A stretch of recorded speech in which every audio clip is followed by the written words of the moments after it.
All right, today we're going to be discussing the name of Mahaprabhu. Not really the name of Mahaprabhu, but the name Mahaprabhu. Probably many devotees may think, well, what's the big deal? Everybody knows what Mahaprabhu means. It means great master. And it's a title for Chaitanya Mahaprabhu. So, yes, that's correct, but that's not the whole story. There's a lot more to the story than just that simple explanation. And there's a lot of politics, actually. Spiritual politics involving other sampradayas and the use of this title for Sri Chaitanya. So we have a few things that we're going to read, quote from, review some history, and tell some stories, both not ancient, but from 500 years ago, as well as, some more current events that evolve around the name Mahaprabhu. All right, so first we're going to, Giri, you're going to read a couple things from the Gadadhara by Kavi Karnapur. Right. Now, Kavi Karnapur was the son of Shivananda Sain. Correct, yeah. Okay, son of Shivananda Sain. All right, so go ahead and read that, what we have to read from Gadadhara. I believe that's verses 12 and 13. Correct, yeah. So Kavi Karnapur writes, Shri Vishvambar, which is Lord Chaitanya, Advaita and Nityananda Avadut are all forms of the Supreme, and all three are known by the title Prabhu. Amongst them, Sri Chaitanya, who's an ocean of mercy, is known as Mahaprabhu, and the two great personalities Nityananda and Advaita are known as Prabhu. In these forms, they are all referred to as Goswami. Gadadhara is known by the title Dvija, and Srinivas is called Pandita. These are the members of the Panchatattva. In this regard, Sri Swarup Damodar Goswami has said that the title Mahaprabhu should only be used for Mahaprabhu, although the title Prabhu may be used for all three of them. Thus the pure devotees address him, Sri Chaitanya, as Mahaprabhu, and Nityananda and Advaita as Prabhu.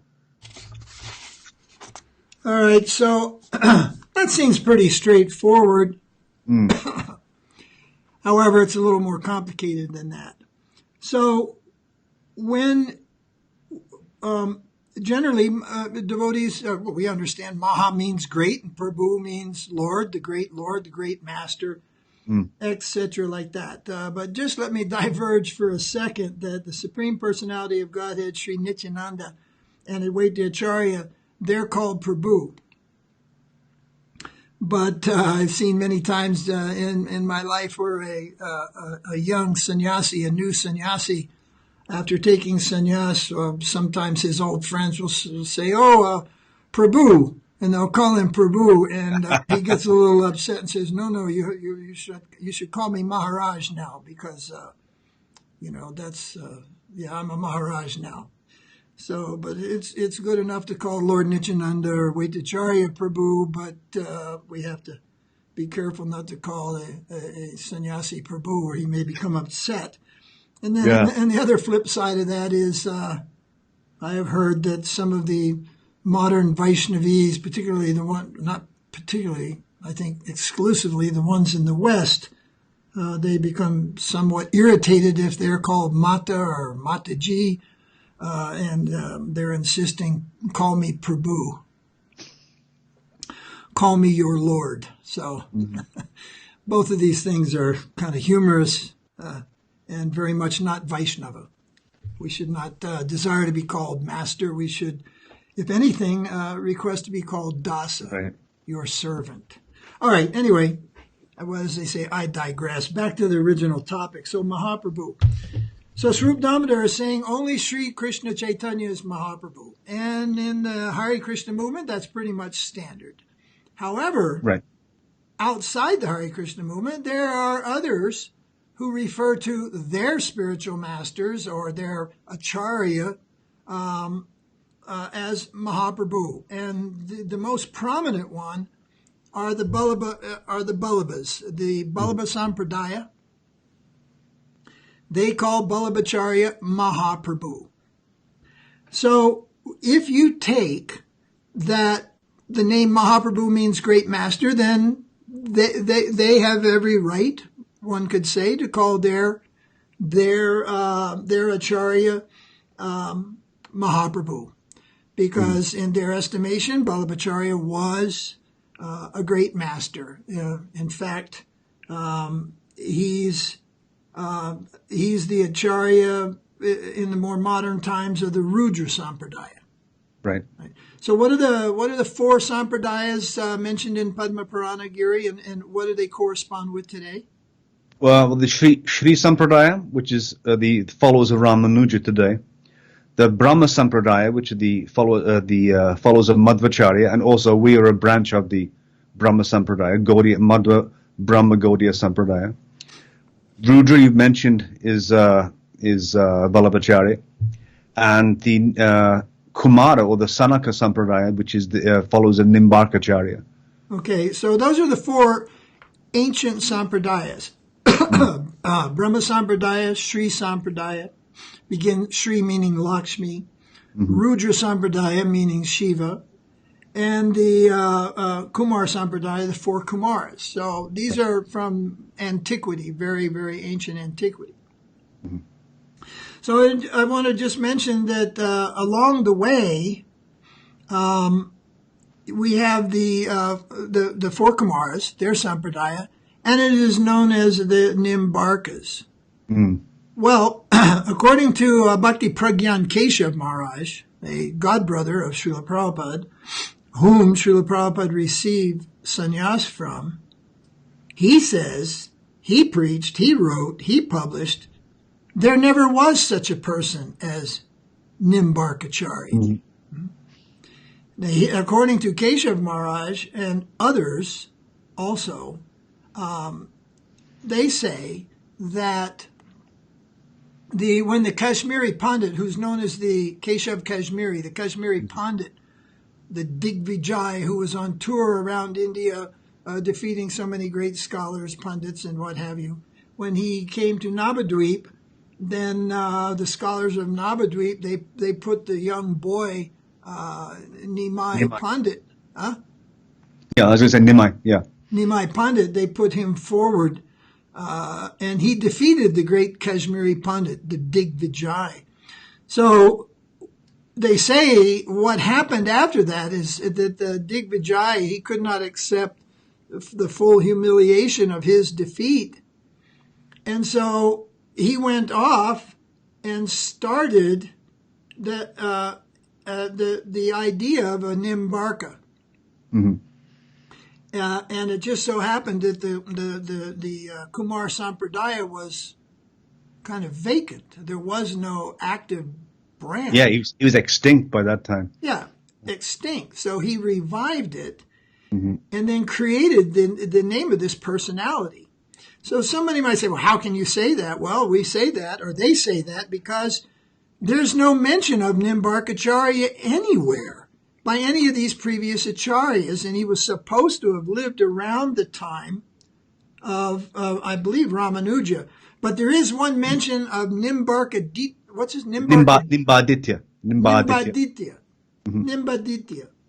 But there are no references to his Vedanta commentaries or anything. There's no history. There's no legend. There is no anything.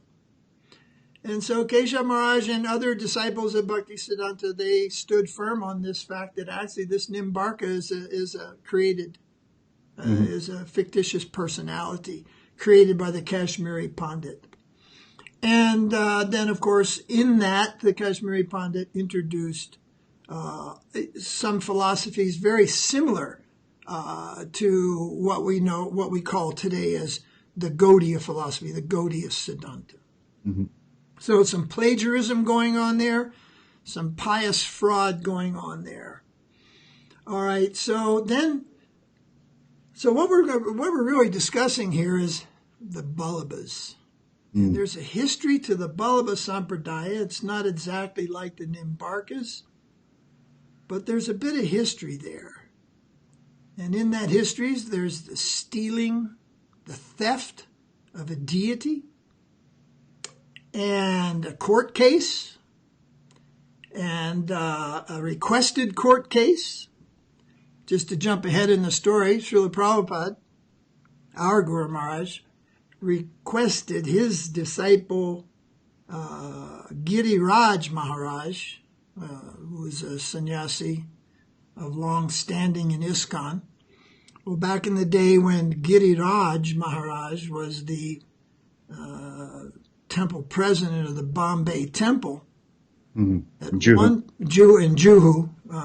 Juhu Temple in Bombay, he requested Giriraj, or he said to him, if you ever become powerful, in other words, if ISKCON ever becomes powerful here in India and in a strong position, then you should take the Vallabhas to court and you should sue them and you should get our deity that they stole. You should get that deity back. Right. We're speaking about the deity of Nathji in Nathadwar in Rajasthan. So there's a history how after taking initiation from Gadadhara Pandita, Vallabha Acharya was sent to Vrindavan to worship Gopal, the adolescent Lord. Then that's the deity found by Madhavendra Puri. Yes, that's the deity found by Madhavendra Puri. And originally one of the deities installed by Vajra, the king of Mathura. And and time went by, and Vallabha's sons, after the disappearance of their father, stole the deity and went off to what's in southern Rajasthan to the district known as Mewar, which was at war with the Mughal emperor at Akbar. And they took the deity there. And not only did they steal the deity, they stole all the stories about Chaitanya Mahaprabhu. The rumors not rumors, but stories had spread about the appearance of Mahaprabhu far and wide and what was going on in Vrindavan. And with the Vrindavan Renaissance, with the reviving of the holy places, and different deities had manifested, such as Govinda Dev, etc., remanifested. And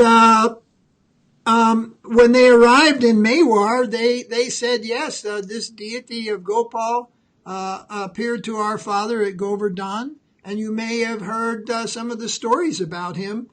He's Mahaprabhu.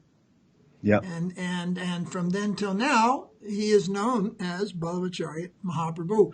I personally, and Vishnu Maharaj and I, many years ago, more than 35 years ago, we went and talked to the Acharya, or one of the, not maybe the head Acharya at the Vallabha Mutt in Nathdwar, but we talked to some of their senior men there, and we went there and kind of played the part of the village fool, which really wasn't too hard for us to do, being foreigners. And we just went in there and pretended like we didn't know from nothing about nothing, and like we were just a couple of hicks out of West Virginia or something.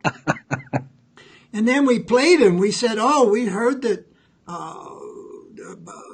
Vallabha Acharya Mahaprabhu, he's very great. And they said, yes, he's very great. And then we said, we heard one story that Vallabha Acharya Mahaprabhu, that he met one devotee, one Bengal saint. I forget what his name was, something Chaitanya. And they said, yes.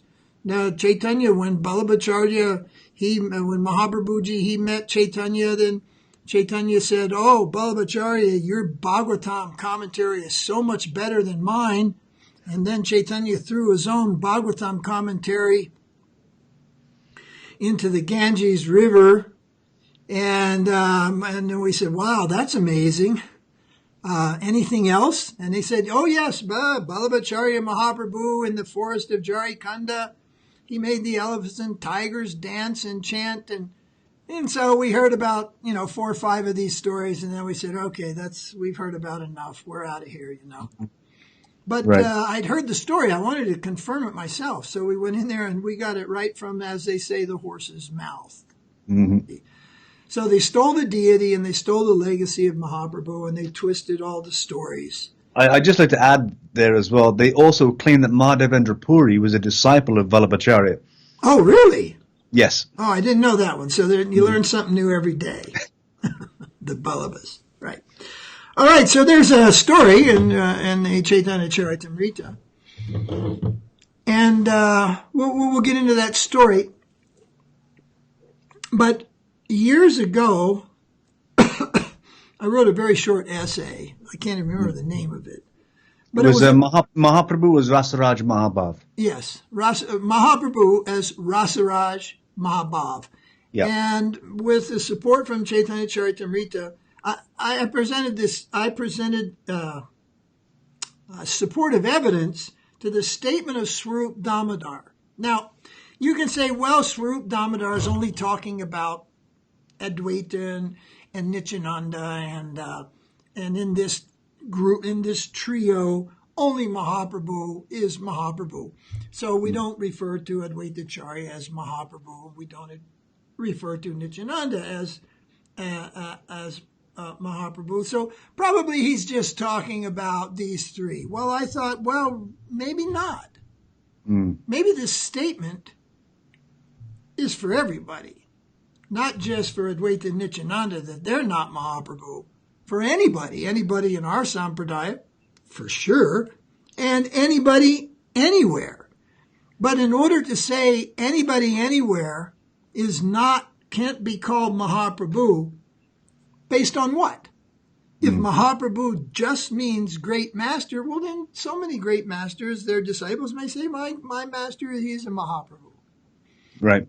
But if we take the verses of Chaitanya Charitamrita, which give to or reveal to us the identity of Mahaprabhu as the combined form of Radha Krishna.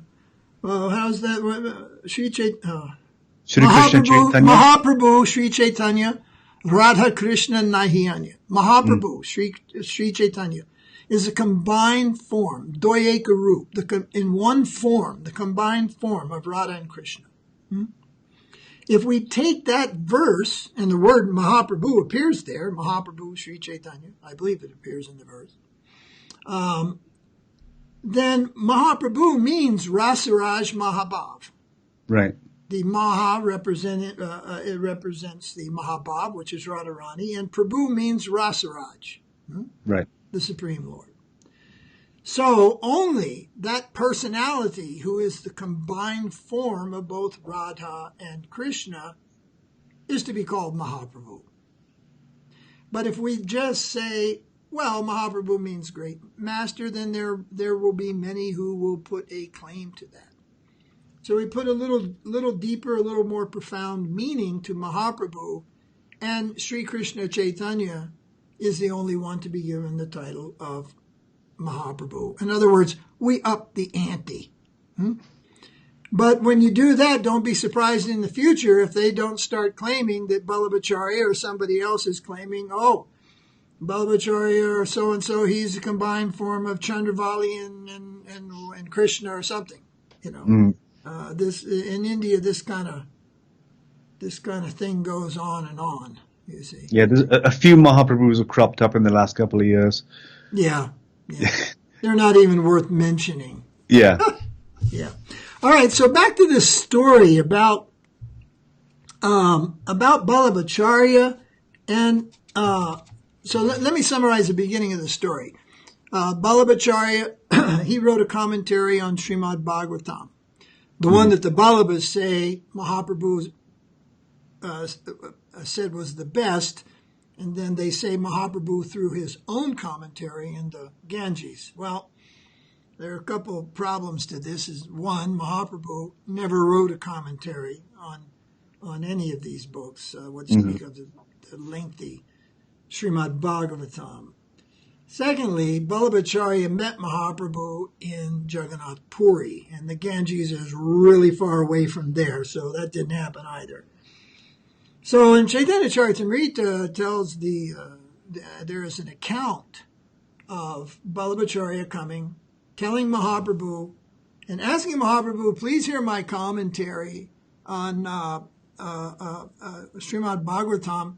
It is much better than Sridhar Swami's commentary. So Sridhar Swami, I believe, pretty much known as the first commentator from antiquity. He is a commentator on Srimad Bhagavatam. And so Vallabha Acharya, many years, centuries later, wrote his commentary, and he presented it to Mahaprabhu as being better than Sridhar Swami's commentary. So then, in a rather joking way, Mahaprabhu told to him, one who does not recognize his Swami is a prostitute. So Swami also means husband. Right. Particularly in South India, Swami refers to a woman's husband. So he's making a play on words there that, you don't recognize your Swami, Sridhar Swami, and Mahaprabhu calls him a prostitute. So then what happened was Vallabha Acharya, so Mahaprabhu wouldn't even listen to his commentary. And gradually, Vallabha Acharya went around to all the different, not all, but he went around to many of the leading followers of Chaitanya Mahaprabhu and tried to get them to listen to his commentary. But knowing that Mahaprabhu had already rejected his commentary, they were not going to give him an ear.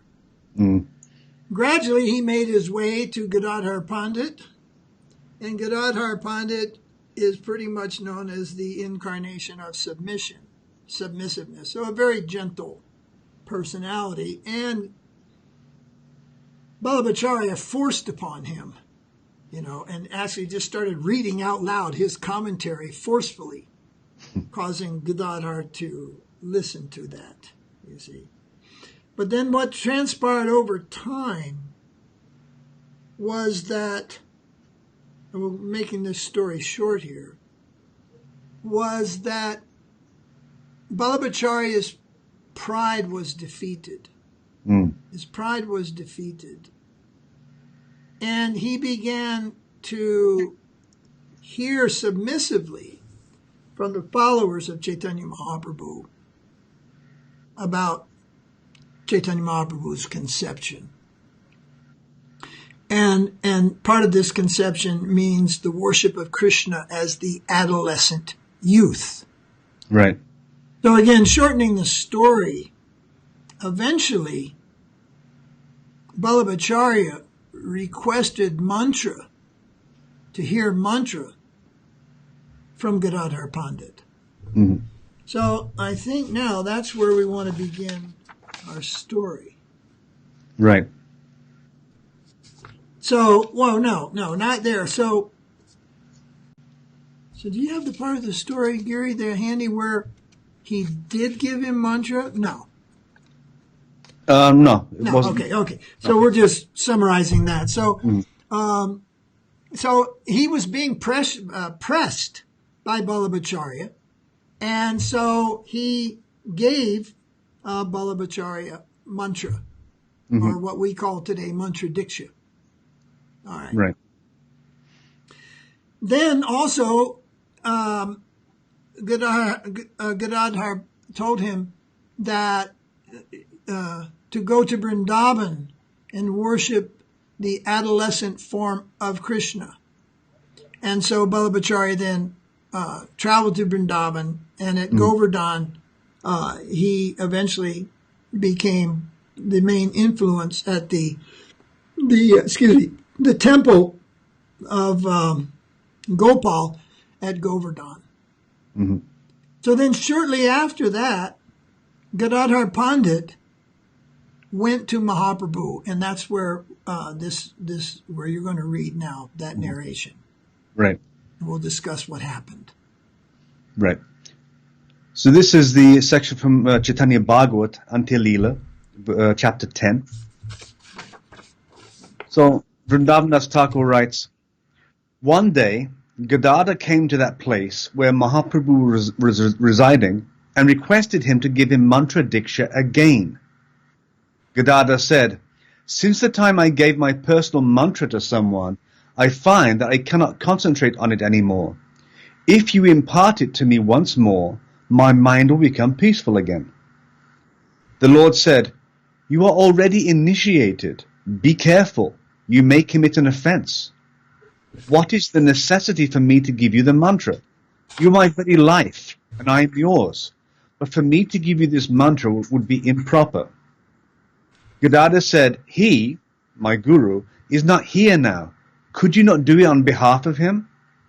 Mahaprabhu replied, your guru Vidyanidhi will come here shortly, and when you meet, he will do what you have asked. Mahaprabhu, the crest jewel of omniscience, knows all, and very soon after, Vidyanidhi arrived in Orissa. So let me summarize up to here before you read Srila Bhaktisiddhanta's comment. So Vallabha Acharya was pressing, and Gadadhara Pandit then gave him what's referred to as his personal mantra. So I don't know. We don't really have a discussion on which mantra that was. Right. But it's in all likely is Kama Gayatri or Gopal mantra. So now here, when Gadadhara Pandit just says, "Oh, I gave it to someone," he doesn't mention, but it's understood that someone is Vallabha Acharya, and I believe in the commentary, Bhaktisiddhanta, does he mention Vallabha by name? No, he doesn't mention them. He doesn't mention him by name. But the common understanding amongst the followers of Srila Bhaktisiddhanta particularly is that someone was Gadadhara. Well, two things. That someone was Vallabha Acharya. But one can also say, okay, what if it wasn't? That's fine. We're looking at something. He gave his mantra to an unqualified person and lost his ability to focus in meditation on his mantra. Who are we talking about here? This is Gadadhara Pandit, who's the incarnation of Radha Bhav, or you can say of Radharani, a certain aspect of Srimati Radharani. And he has lost his ability to focus on the mantra because he's given his mantra to an unqualified person. Right. Even in the list of 10 offenses against the holy name, to preach the glories of the holy name to unqualified people, or people who are not sincere or who are antagonistic, to reveal the glories of the holy name before such people is an offense. Right. You see. So, in the Chaitanya Charitamrita, now we jump over to the Chaitanya Charitamrita. Well, let's read that commentary by Bhaktisiddhanta first. Sure. So Saraswati Thakur writes in the commentary, a mantra is the sound representation of the Supreme Lord, which is received with the purpose of overcoming meditation upon sense gratification. If one imparts instructions in the mantra to a person who has no faith, some contamination will enter the guru. If one's spiritual knowledge becomes weakened by materialistic association, one must seriously strive to revive that divine wisdom. Gadadhara Pandit Goswami knew this, and so he requested Sri Gaurasundar to give him initiation again. But Mahaprabhu instructed him to hear the mantra again from the person that had given him the mantra before, Pundarik Vidyanidhi. Yeah, so, there's some valuable instruction here. Last year, 2 years ago, I was in Vrindavan, and someone told me, such and such Maharaj up in Delhi, some function was held in Delhi, and he just gave initiation to 400 people on the same day. And it just so happens that same guru, who personally I also knew, years and years before, how many years would it be back? Nearly 20 years back, I guess. That same person went to see Bhakti Pramod Puri Maharaj in Mayapur, and in a darshan with just a couple of devotees there was Srila Puri Maharaj, this initiating guru from ISKCON. He said to Srila Puri Maharaj that he was not able to actually concentrate on his chanting.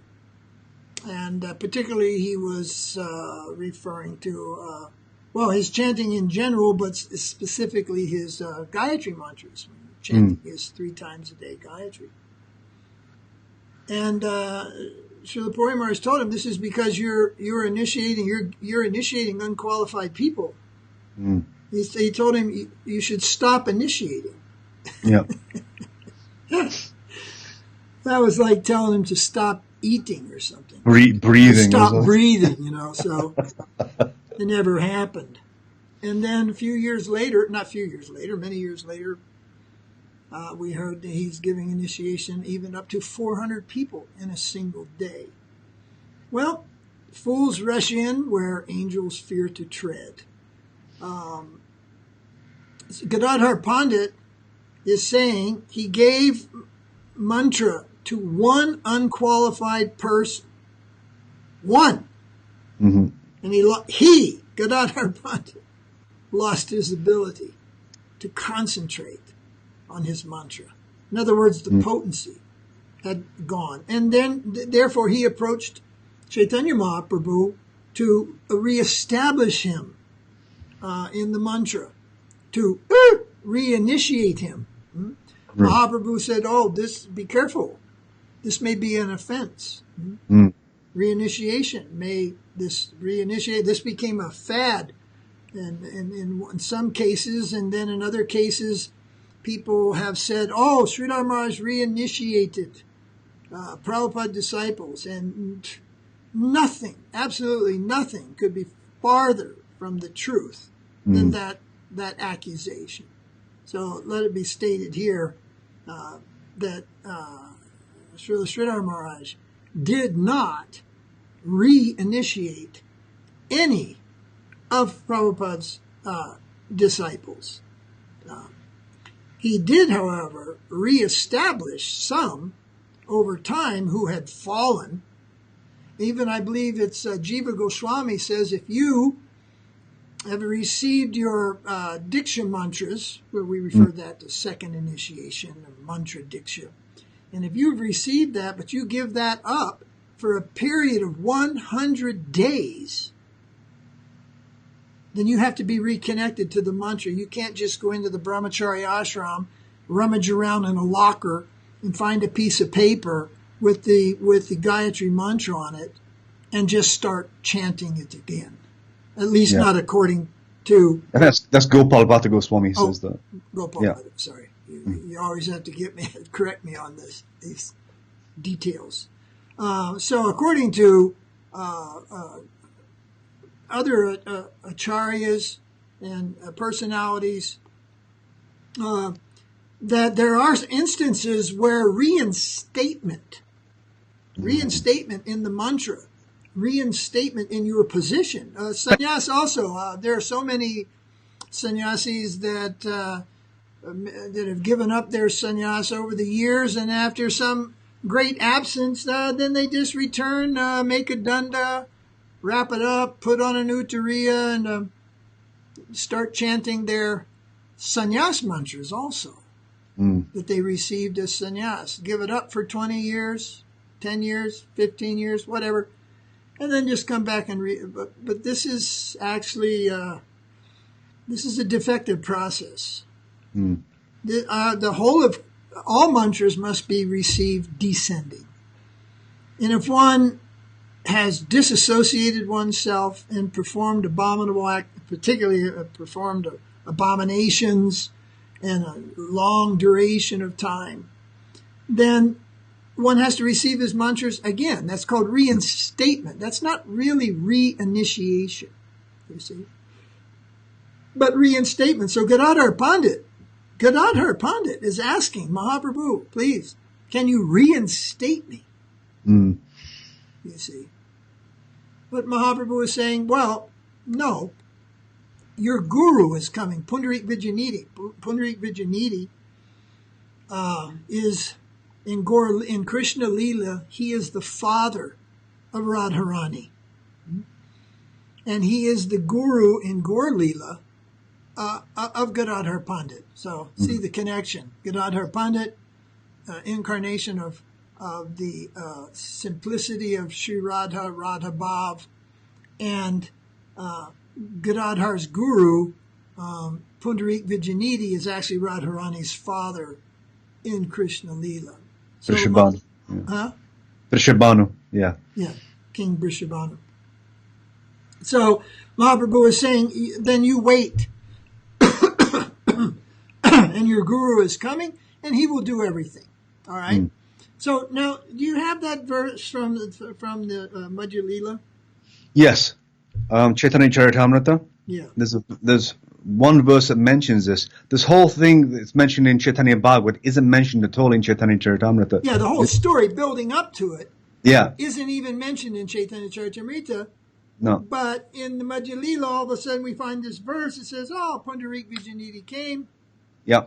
It says Pundarik initiated Gadadhara for the second time, and on the day of Odan Shasti, Pundarik Vijayanidhi saw the festival. That's all it says. Yes.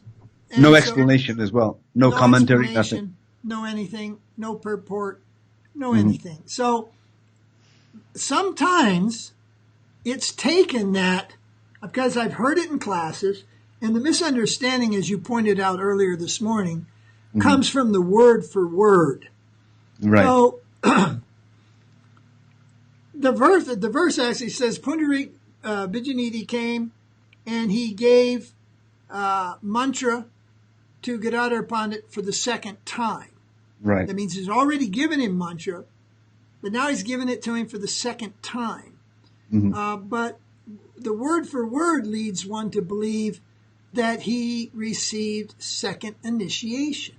Right. In other words, he had received first initiation, and then his guru came, and he received second initiation. Now, no, it's, and I'm not really picking fun at it, but it is kind of funny because we don't stop to think, well, wait a minute. He's already a sannyasi. Yeah, he's a Kshetra sannyasi. He's a Kshetra sannyasi. He's living in Puri with Mahaprabhu. Now his guru's going to give him second initiation? What? How does this work? Well, let's stop here for a minute and say this whole idea of first initiation and then sometime later getting second initiation, this is barely 100-year-old process. This is not the process of initiation in antiquity. This is something that basically Srila Bhakti Siddhanta inaugurated, introduced as a method in the widespread endeavor, the world campaign for introducing Krishna consciousness. He presented it in segments. First initiation, then after some time, the second initiation. When Prabhupada, our Guru Maharaj, came to the West, he first initiation after 6 months. And after another 6 months, second initiation. But this idea is not even, this practice is not even barely 100 years old. You see, maybe just a little bit over 100 years old. You see. So there was no question of Gadadhara Pandit receiving first initiation and then later getting second initiation. What the verse is saying is he's getting his mantra-diksa for a second time. Right. And the reason he's getting it for a second time is because he had given initiation himself. Gadadhara had given his mantra to an unqualified person. And the disciples of Srila Bhaktisiddhanta, they say that this unqualified person was indeed Vallabha Acharya, who then went to Vrindavan and took up the worship, and then his sons joined him, and they continued the worship of Gopal, the lifter of Govardhan. But then at the time they stole the deity, and they went off to Nathwar, Mewar, that's Udaipur district in southern Rajasthan. And then they stole the stories, the glories, if you will, of Mahaprabhu. It makes me laugh. In a similar way, some devotees are trying to steal the glory of the Adbhut Mandir. Right. We have to get around to telling that story. What is the Adbhut Mandir? Where is the Adbhut Mandir? Who envisioned the Adbhut Mandir? And when it was built, I believe it was 1933, it was inaugurated, the Adbhut Mandir. But in the modern days, some devotees are trying to lay claim that they are building the Adbhut Mandir. Anyway, this is another subject, the Adbhut Mandir. So, anything else we wanted to put in there about that? Well, you were going to mention something about the initial court case. You mentioned that Prabhupada spoke to Giriraj Brahmachari. But yes. So, when this subject, now I heard this from some of the devotees in Chaitanya Saraswat Mat, I think when I was there in 1988, back in 1988. They told me that this had been mentioned to Sridhara Maharaj, that our Guru Maharaj had said that we should file a court case against the Vallabha-sampradaya and take back the deity. And Sridhara Maharaj chuckled and said, yes, Gaudiya Math has such a case in the court for over 50 years. So it was I believe it was during the time of Bhaktisiddhanta, they inaugurated a court case against the Vallabha-sampradaya to take back the deity. But that's just lost somewhere, just went to nothing. Never followed up. Never followed up on it. But they did file an initial paper on such. So that's quite the contrast, you see, to preaching today in the end of the 20th century and the 21st century, where so much preaching amounts to just love bombing, you see. And can't we all we call it the Rodney King Sampradaya. Can't we all just get along, and can't we all just be friends? And this was not the spirit of Srila Bhaktisiddhanta. This was not the spirit of Srila Prabhupada either. Expansion of his movement didn't mean Kalyan Mandaps and expanded restaurants. In fact, the first restaurant in a temple in India was the Krishna Balaram temple in Vrindavan. There was a restaurant, and no devotees were allowed to eat in the restaurant. It was only for life members. And you know what? The rule never changed. People changed. Now it's only devotees in the restaurant in Vrindavan. Now it's only devotees in the restaurant. Sometimes there's more devotees in the restaurant at 7 in the evening than there is in the Arctic. Right. So, things change over time. The idea of a restaurant was for the members or the visitors to the temple who were staying in the guest house. The devotees were to take the prasadam from the prasadam hall, not go in and pick prasadam off of a menu. At one time, it even got so bad in Vrindavan in 1980, what was that? It was 81, they were serving mock meat. Mock meat. They had barbecued spared, S-P-A-R-E-D, spared ribs. Ugh. It's like the meat eaters eat this thing. They eat the ribs of the cow. They call it barbecued Spare ribs. Spare ribs. Yeah. I don't know what the hell they get that name from. But it's disgusting. And on the menu, on the restaurant, was barbecued spared ribs, mock meat. Why? Why would you want to be reminded of that? Well, you'd have to know some of the people who were the cooks at that time and who were running the show at that time. Anyway, restaurants, even with the nice vegetarian, it's not for the devotees. Mm-hmm. You see? Anyway, it is what it is now. And so, old futzy people like me complain, It's all about acceptability. Yeah, just being accepted, applying for acceptability.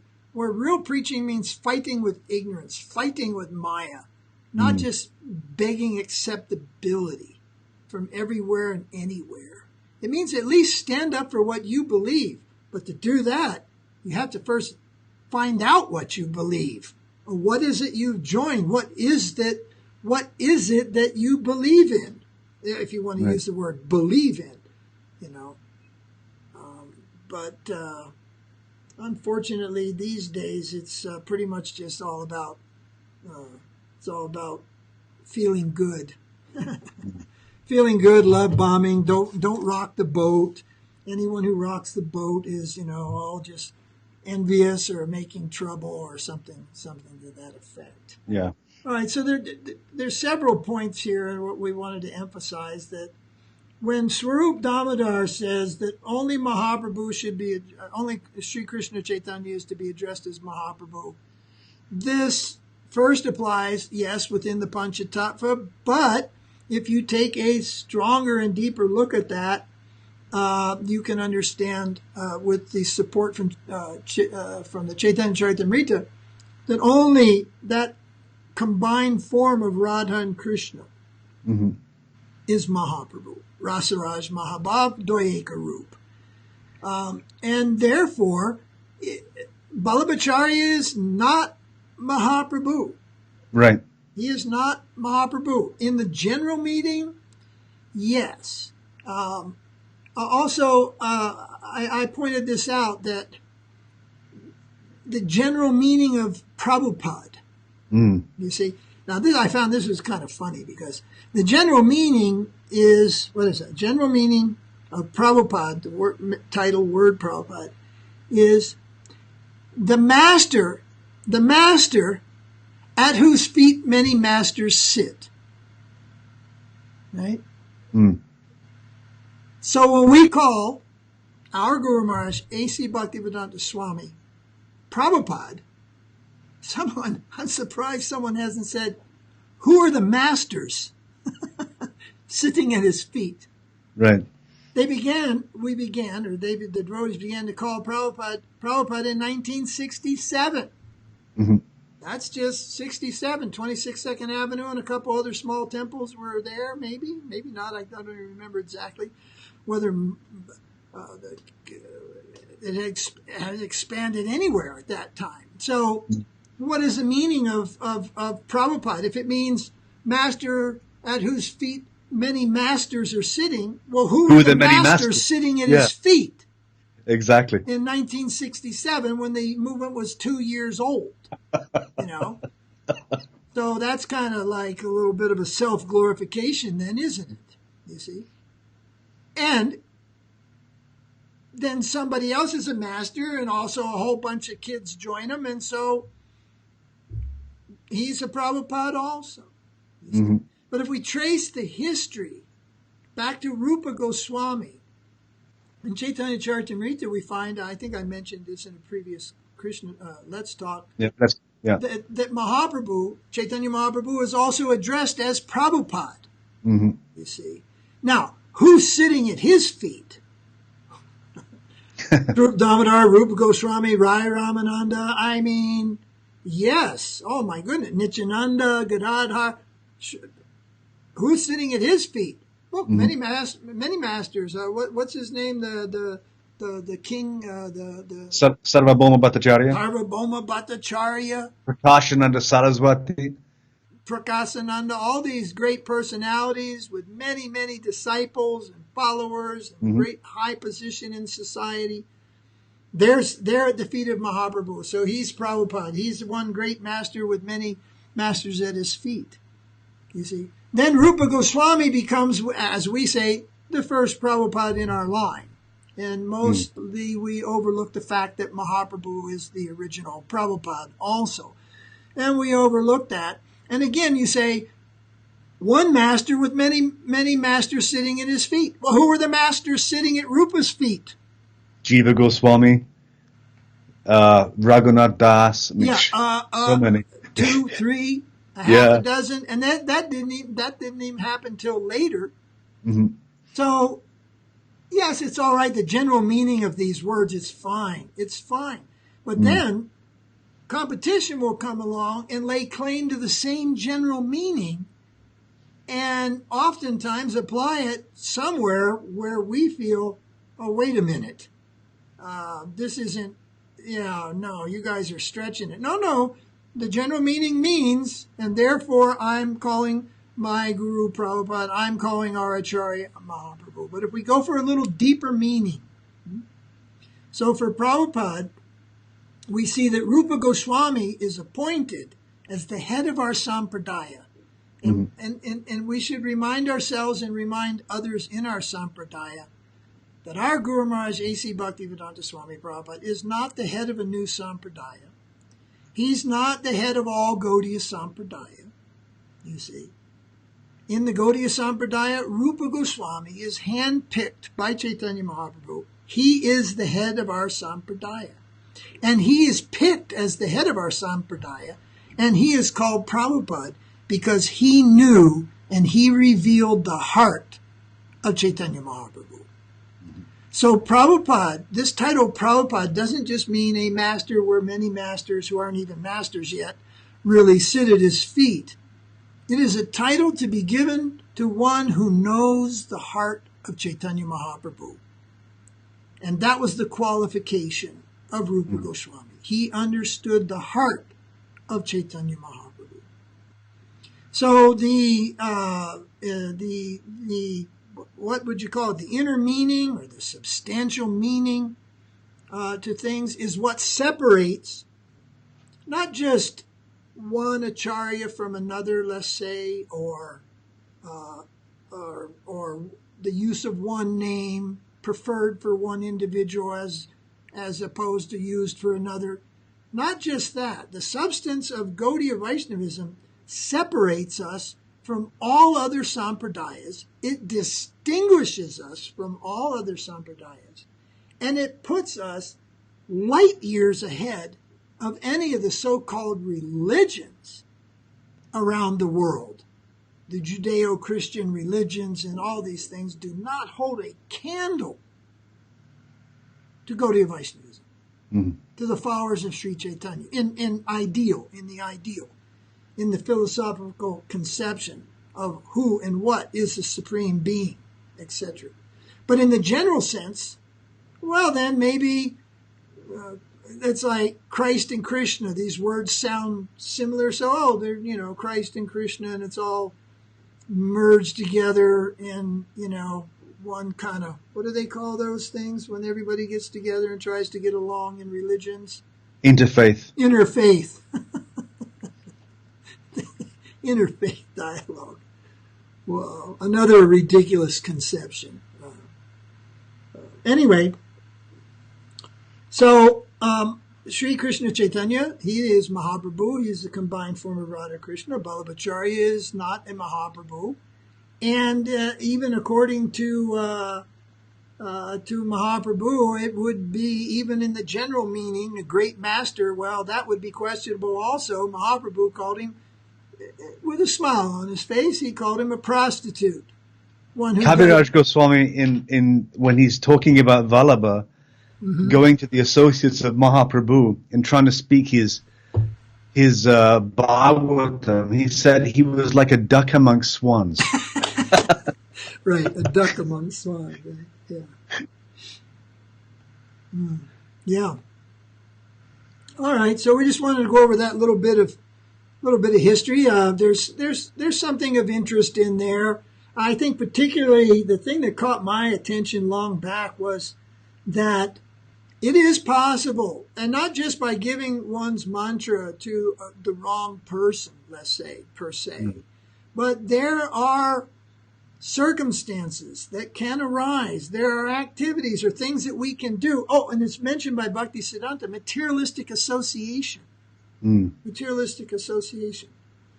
A friend of mine in Vrindavan messaged me last week, and he just giving me some of the local news, and he said such and such Swami, who's a big guru in the international Hare Krishna movement, and thousands of disciples. He was staying over in some Mayavadi ashram, as opposed to staying in Srila Prabhupada's temple. And I didn't quite catch all the details, but this individual was asked, well, why are you staying in that Mayavadi ashram? And he said, oh, because the standards in ISKCON are not up to standard. The comfort level, not up to standard. And so he preferred to, he was in some Mayavadi ashram. So I don't know, I'll have to double check the details on that. And I thought, well, that sounds weird. I mean, anybody remember Mahaprabhu said better to live in a cave of fire than to live in an association of the non-devotees. Mayavadis, wow. Yeah, so, but what happens in association of the Mayavadis, Sahajiyas, Mayavadis, Hindu-vadis, all kinds of unwanted association. And in that unwanted association, one becomes contaminated. One then loses the ability to enter into the plane of one's mantra. So yeah, it's good to remind ourselves of these things. No one is above the law in this world. It's a fool's paradise if you think you or I or any of us or any of them are above the law. No one is above the law. Law exists in this world. In the other world, beyond, there is no law. The law is put aside. There's no need of law because there's no question of fall. Well, that's another subject. Yeah. So, association. Asat Sangatyaga. Give up this bad association. What is it? Mayavadi, materialist, Sahajiyas, and even the association of devotees who are bona fidely connected, but are not seriously in pursuit of the order of the spiritual master, or who are lackadaisical. Lackadaisical. Lackadaisical about the order of the spiritual master. That association is also to be avoided. All right, so that's all we wanted to mention about that. The name of Mahaprabhu, a little bit of the history of Vallabha Acharya, the reinitiation of Gadadhara Pandita, or the receiving mantra for a second time because he had lost the potency to chant due to giving it to an unqualified person and the bad association that he received in that process. So a few words of wisdom to the wise. When wise men speak, wise men listen. All right, anything else, Gary? No, that's it, Guru. Okay, we'll wind it up. Hare Krishna. Where is that thing there?